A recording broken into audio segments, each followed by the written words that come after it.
Oh, he knows what it's like to lose somebody he loves all too well.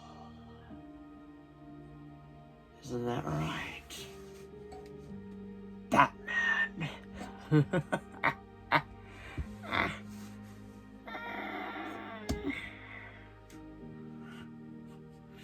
Like a mother,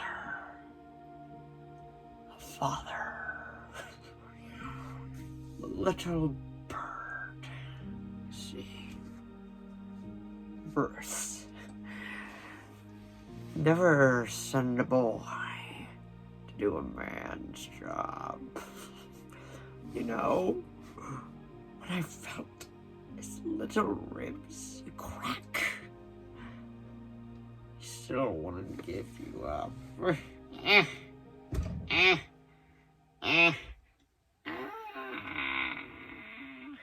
Zack Snyder's Justice League. Pretty much almost 4 years in the making after a huge, release. The Snyder Cut petition started, and it eventually, grew into this crazy story. They ended up, raising a lot of money for suicide awareness. This was just one hell of a story. But we're actually going to be reviewing the movie this time. I'm not going to be doing a video about how, this came to be and all that. But, if you don't really know what it's about, quick little summary is that back in 2017, Warner Brothers did release a cut of Justice League, but it wasn't really Zack Snyder's cut. Zack did, from what we saw in the movie, he did about maybe 10-15 minutes of it at most, because then the rest, because Zack Snyder suffered a personal tragedy and he had to step down, so they brought in Joss Whedon from Avengers fame and Buffy the Vampire Slayer and all that to actually finish up the movie, but he ended up giving it a lighter tone, a lot more jokes, and it just didn't fit with the continuity whatsoever. But anyway, this is going to be my review of Zack Snyder's Justice League. The first part will be spoiler-free, then I'll get into spoilers. But anyway, without further ado, shall we begin? So this movie clocks in at 4 hours and 2 minutes long, but before credits, it runs at 3 hours and 56 minutes long, which is still behemoth of a film. The longest movie that I've personally seen is probably Avengers Endgame or Batman vs Superman. Whatever movie is longer, it's 3 hours and 1 minute, 3 hours and 2 minutes. But anyway, Justice League is a full-on actual continuation of Batman v Superman. I will say this, if you did not like Man of Steel or BVS, you probably won't enjoy this movie that much, but if you really did like those two movies by Zack Snyder and really enjoy what he does with the characters, then you will absolutely, love this movie. I really enjoyed it. My general thoughts about it is that it's a well-made film. There's a couple scenes that drag a little bit, but it's not really a big complaint whatsoever. There's one scene that completely caught me off guard, and I'm still not sure if I enjoyed it or if I didn't. I really don't know, but the action scenes are better put together. Just the whole general feel, the atmosphere of the movie, the ambiance, if you will, is so much better than the actual Whedon cut or Justice League, as it's being called. Just everything about this, the Snyder cut is better put together. Batman is not longer I do not like you. And he's not like that, and then he's not going the weird kind of smile, and Henry's nose isn't, mustache isn't all messed up anymore. He's no longer I'm Superman. It actually is normal again now. But I would probably give this movie a 9.5 personally. I thought it was really good, and I really hope that this universe does get to continue. But as of right now, the lady from HBO was yep, this is it, we will not be making any sequels, blah blah blah, and I don't know what is fact from that yet, because I've heard that she's not the one that gets to make that decision, where somebody else gets to make that decision. But hopefully it will hashtag restore the Snyderverse. But anyway, one last thing before I get into spoilers. I don't count this as a spoiler because you want to somewhat set your expectations, so minor spoiler, if you will. If you do expect Darkseid to be the main villain of this, don't. He is probably in it for 10 minutes tops, including flashback and normal present day scenes. But anyway, that was my short review of it. Now we'll get into spoilers in 5. Alright. let's talk about spoilers, shall we? So this movie literally opens up with the death of Superman from BVS, and then it shows that his his scream was echoing throughout the cosmos, if you will, and pretty much that all the mother boxes have awakened now because Superman is dead. That God is dead. Ring ding ding ding ding ding.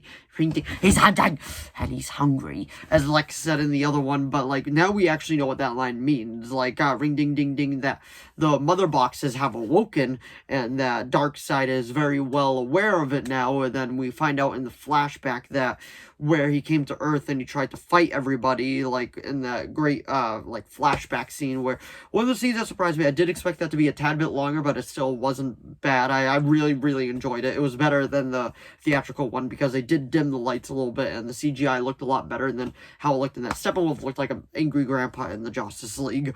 But anyway, there's the big battle ensues, and Ares just completely wrecks Euxis, which is technically Darkseid's first, his name before he becomes Darkseid.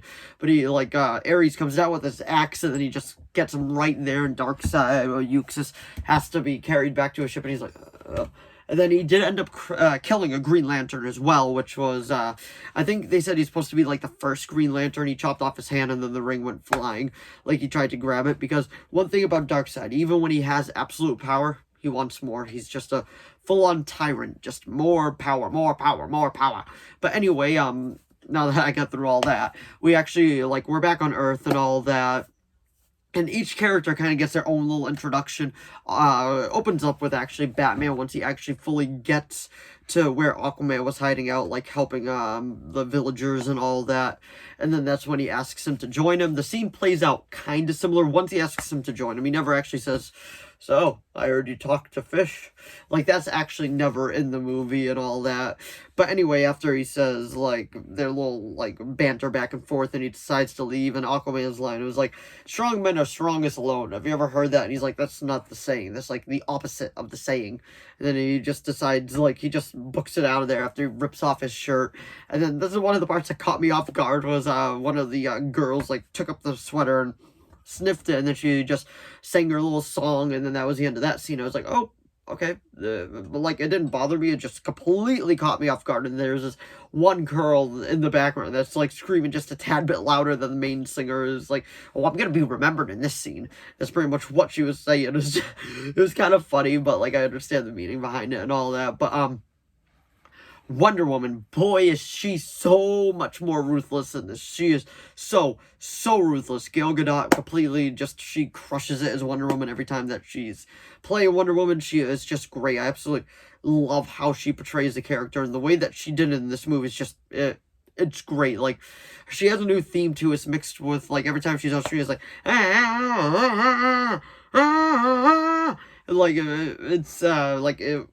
it took me a little while to get used to, but once I did, I was like, okay, every time she's on screen, it's gonna go, but eventually just got used to it. I did actually really enjoy her theme. It just, at first I was like, every single time? But, it was good. I enjoyed it. But anyway, she stops the bombers and all that. That was kind of similar to the Justice League, but it was a lot more violent. She was flinging people. This was pretty much her version of the warehouse fight scene from BVS.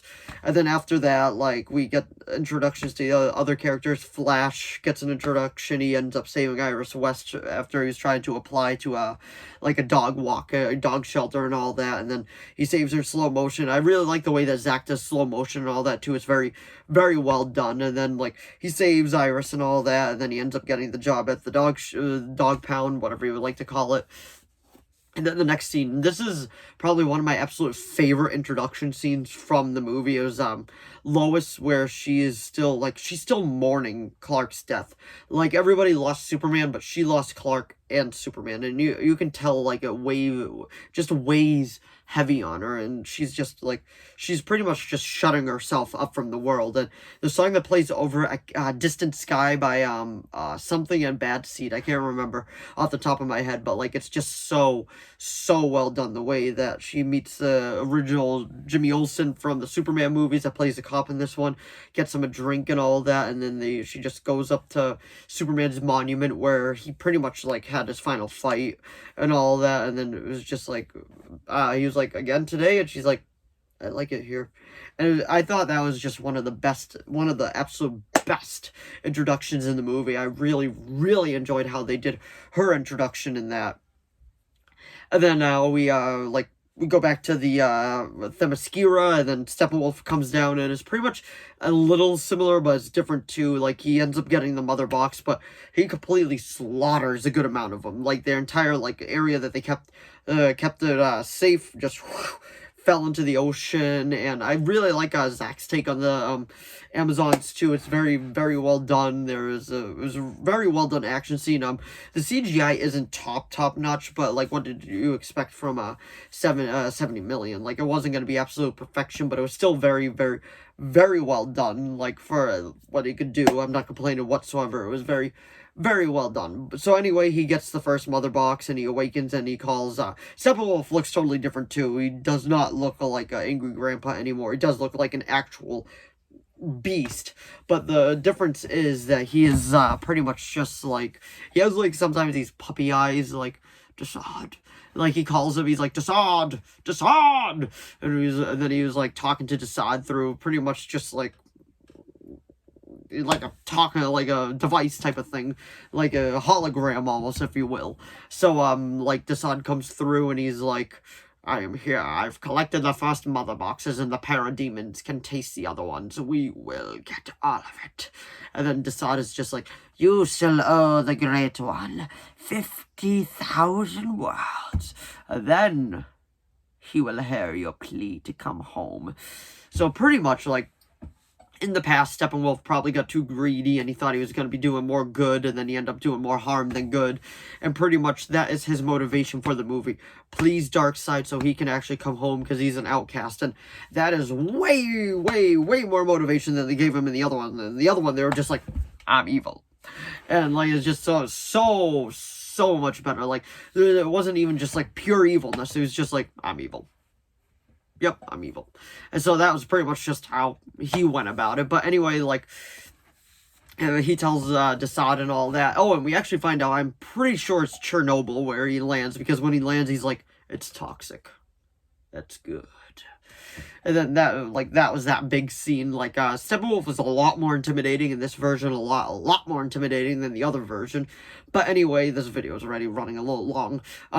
Pretty much the other things that I really, really enjoyed about this movie was the second fight inside the water main, they were underneath Gotham Harbor and all that, and they were fighting Darkseid and the parademons, all that. And Batman is so much more badass in this, so much better. Ben Affleck is my personal favorite Batman, and just to see him so much better than what they gave him in the Justice League, so well done. Like, he gets these gauntlets that he gets from Alfred making them, and then they get the energy blast, and then he just shoots him back, and it's so much better than what we got in Justice League from Ben Affleck's Batman. Because in my opinion, Ben Affleck is the quintessential Batman. He is the best Batman that we have ever had, and to see him, like, just fully embrace it like he was before, like in BVS, this is just so much better.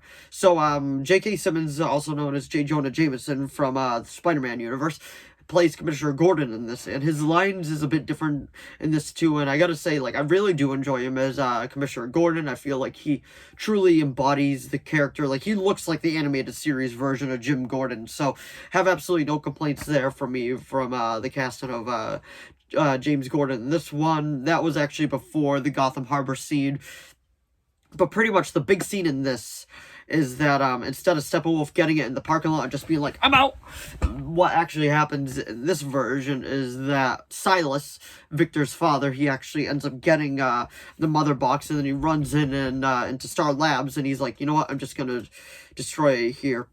I have to do good by my son. So he does that, and then he laser beams, and he tries to destroy it, but he ends up just killing himself in general. He doesn't actually destroy it, which I gotta say, Cyborg is so much better written in this. He has, it's it's his movie pretty much. Like, it is so well done, and seeing him do everything, and it's just like, his father has a big arc in it, his mother isn't in the flashbacks, because we find out how he, like, got deformed and why Silas decided to bring bring him back, because Silas just couldn't deal with the grief of losing both of them. And just like, he has this little like voice recorder too, like when he was first became cyborg, like Silas made it for him, and he's like, "This is your dad." He's like, "I've been speaking to you as a scientist, but this time I speak to you as a father." And that's when Cyborg just broke it, and he's like, "Yeah, listen, like, you're my dad, but we've never gotten along, so like, what's the point?" So pretty much, like, just his arc in this is so much better. It shows him actually helping a woman, a single mother, struggling, and it's so well done. Like, just his arc in it. Ray Fisher in the first one, I was just like, he's okay. I mean, he's not my favorite Cyborg. That definitely goes to the guy that's playing Cyborg on Doom Patrol. This guy's okay, but just seeing him do this in this is just so well done. He might be my favorite Cyborg now. It's just so well done. I absolutely loved this version of Cyborg now. It's so much better than what he got in that, because I heard Joss and like Ray Fisher didn't get along, so pretty much decided to almost like try to omit him from the film. So after his dad dies, and Steppenwolf has 2 mother boxes, and then Steppenwolf finds out that the anti-life equation is actually on Earth, that Darkseid has been looking for just thousands and thousands of years, and he hasn't found it. Steppenwolf found out that the anti-life equation is on Earth, and then he pretty much Zoom calls Desaad, and Desaad is like, "You found it?" And then he's like, "Just give me a second." And then Darkseid appears, and he's like, "I have turned 1,000 worlds to dust in search of what's mine." And like, it's just so well done. Darkseid finally in live action. He doesn't look weird. He doesn't look comical. He actually legit looks menacing, and it's so well done how menacing he looks. I absolutely love, like, just he's menacing, and it's so well done. I really enjoyed how menacing he looked. But anyway, he finds out like the anti-life equation's there, and then he was like, "Steppenwolf, collect all 3 mother boxes for me, and you will be granted like safe passage home, and you will be welcomed with open arms."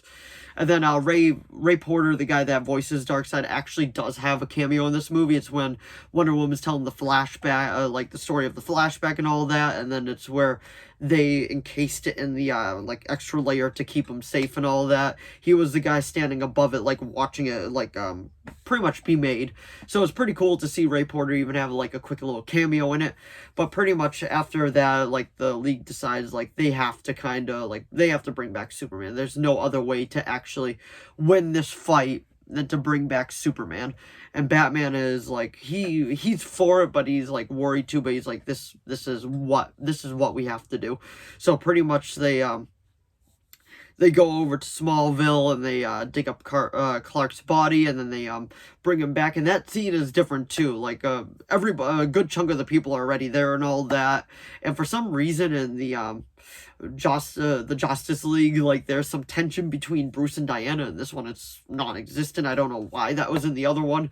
But anyway, like, what else happens in that scene was after they got him and all that, and then they were heading back to Metropolis to like bring him back in the pod and all that. Pretty much the way that Doomsday was made, but vastly different. It's still like, just the dialogue is extremely different. But we see another scene with Lois, and then Martha comes over, because Martha lost the farm because like she couldn't pay anymore, like keep up with the funds and all that. And then she goes over to Lois's house, and she was like, "Listen, the world moved on, but you didn't. You need to come back to the world. The world needs you." Clark would have wanted it. And then after that, we come out, and then we see that it's actually Martian Manhunter, which is General Swanswick, which is like it's just great to actually see Martian Manhunter in this world, and just to play by Harry Lennox is just so well done. I think he's a very phenomenal actor. I fully got to know him in the Blacklist with James Spader. That's a very good show. I do recommend it as well. But anyway, we find out that he's actually Martian Manhunter, and then that comes into play later, again, at the very end of the movie. But anyway, what else happens is pretty much they bring Superman back pretty much the same way, but when like, Cyborg gets a whole vision of what's gonna happen, and, like, Wonder Woman dies.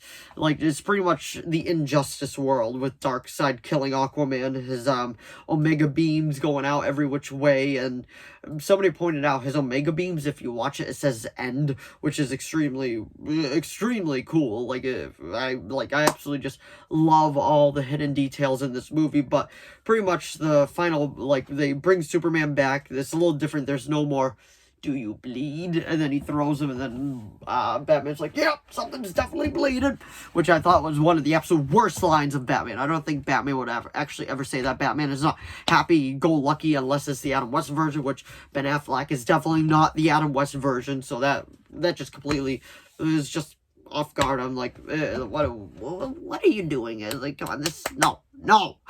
Like, Bruce would never actually say that, so...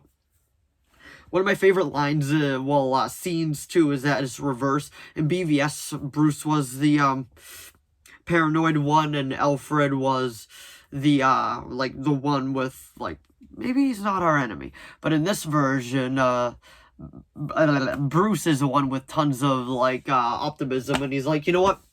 This is gonna work. And then Alfred's like, you brought it all together, but really? To do that, do you really think that's possible? To bring Superman back from the dead?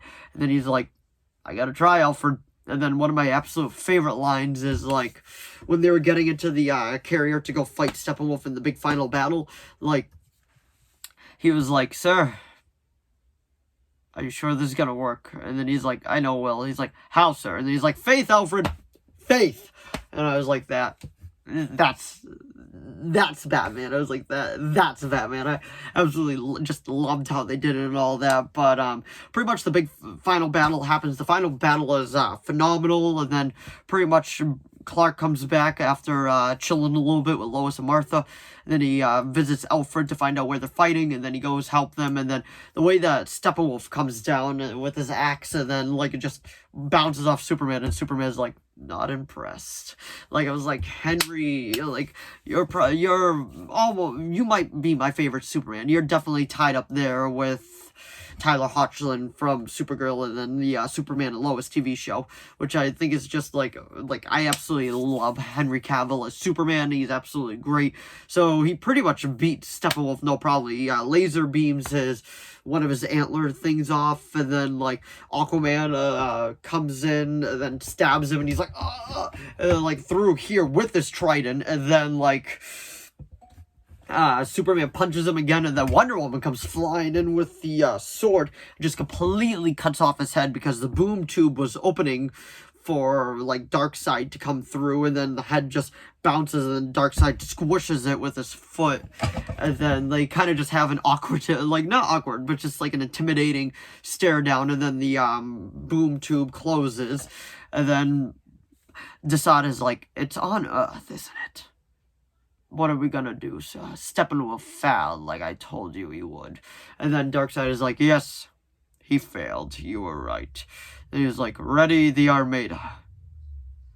We'll use the old ways. So pretty much saying, for the sequels, Darkseid will be coming to Earth to claim his prize. What is his? Which is the anti-life equation. So they end up winning the day. There's actually, like, no casualties within the team. And then there's the whole epilogue thing, which I do like the symbolism at the very end where they're standing on top of one of the towers, and then Clark grabs Bruce and helps him up, and a lot of people say that is, like, a visual representation of Clark pretty much raising Bruce from the dark into the light, which I do believe, and I think it's very, very well done if that's true. Like, it's just, I absolutely, like, just this movie is so well done. And then the epilogue scene, which pretty much kind of, like, sends things off into their own movie. There is a scene with Lex Luthor 2, which the breakout scene is the same, but the dialogue between Deathstroke and Lex is different. Pretty much, Lex is like, if you want the Batman, here's something you should know. And then he's pretty much like, what is it? And he's like, his name is Bruce Wayne. And then that's pretty much was setting up the Batman solo movie. And then it was going into the Aquaman solo movie, because he said he was going to go see his father because Cyborg lost his father. And he was like, I got to figure out what I want to do with my life. And then he's like, time is precious. So he decides to go see him, which leads into the own Aquaman movie. And then pretty much Cyborg pretty much ends this movie with, kind of ends this movie with his arc. And he decides to reassemble the player. Then he listens to it and he's like, your father. Twice over. And he was like, Victor, you're my son and I love you, like, no matter what you do. Like, and it's just so touching with how they go about it. He's pretty much saying, like, he is the one thing in life that kept him going. He absolutely loves, like, Victor, which is his son and all that. It's just, it's very, very, very emotionally touching, too. And, I completely left out one of the biggest scenes, too, is, like, Steppenwolf actually wins, and Flash actually has to reverse time. And if you've seen the Flashpoint, animated movie, it pretty much plays out the exact same way. Like, he's looking around, it's gray all around, and then he has to run, and he no longer, like, runs like this from the other one. Like, he actually runs somewhat normally, not quite, like, so normally, but he does run a lot better.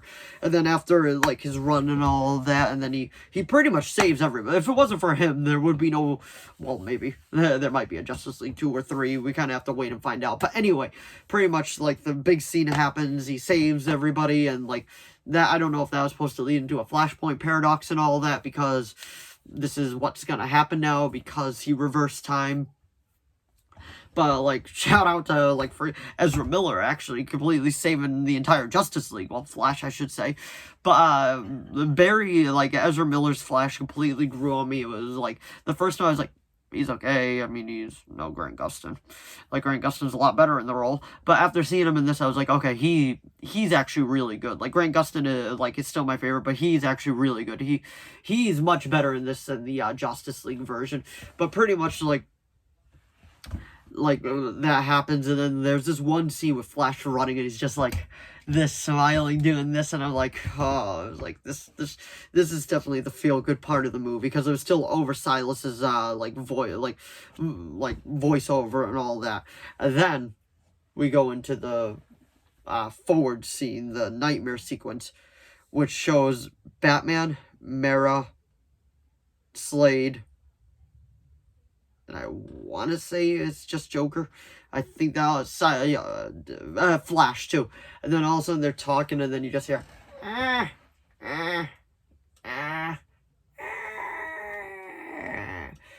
then he was like, never send a boy to do a man's job. Isn't that right, Bruce? No. You really think this is the right thing to do?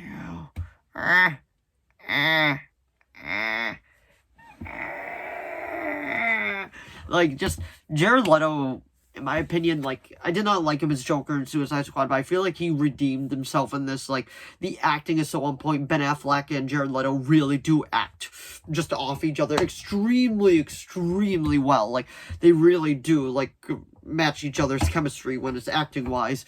And then there's one part is, like, Batman was like, you know what Harley said when she was dying in my arms? If you do one thing, just make sure that you will kill him.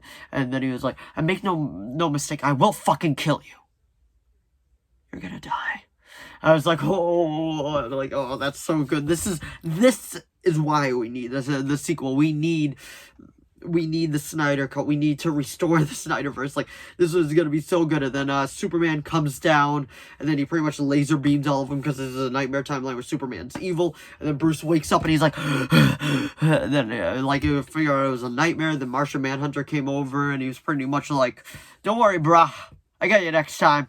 And then he flew away. But, like, I heard that original scene was supposed to be the Green Lanterns and all that. But all jokes aside, it was a very, like, well done scene. And I absolutely love, like, Ben Affleck as Bruce Wayne. And he just seems like, he seems kind of beat up. That's because I heard that he was actually, like, he was dry now, like he wasn't drinking anymore, so he's trying to detox himself, so he just looked a little worse for wear. But, like, it's extremely, extremely well done. I absolutely love this movie. I highly recommend if you have enjoyed the other two, but that's just my personal opinion of it. I know this video ran kind of long, but that was my review of Zack Snyder's Justice League. So, half hour to review a 4-hour movie, not completely terrible, but if you enjoyed this video, please give it a like and a subscribe so I know to keep making more of these. If you have any video requests, please put them down in the comments below, and let me know what you thought of the movie down in the comments below as well. If you enjoyed this one better than the Justice League, or if you actually enjoyed Justice League better, no hate here, but I personally think this is vastly superior. But I'll probably be doing a comparison video too where I talk about like what I actually enjoyed from the Justice League and what I wish they kind of kept in it as well too. But personally, that's just my review of this. Thanks for watching once again, and I will see all of you in the next video. Bye.